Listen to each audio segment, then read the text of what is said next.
айт намазга бараткан ошол жөө барган бул мактала турган иштерден ошол адептеринен бул эсептелинет.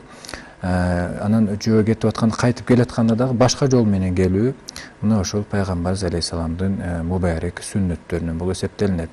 Жолдо баратканда тияк бияк тиктеп алаңдабай ошол оозу зикирден бош болбосун дейт. Тили зикир менен суулансын дейт.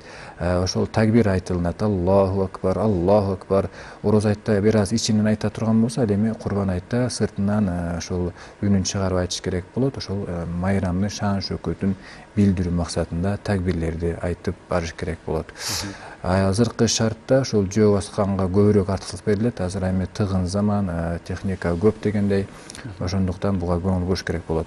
Анан намаз окулушу жайга, мечитке жеткенде ошол жерде эч кимге зыян бербестен, ошол катардагы саптардан орун алып, адамдардын мойнунан аттап өтпөстөн, орундуктан орун алып, сапка тизилип, андан кийин намаздын убактысынын кирүүсүн күтөт.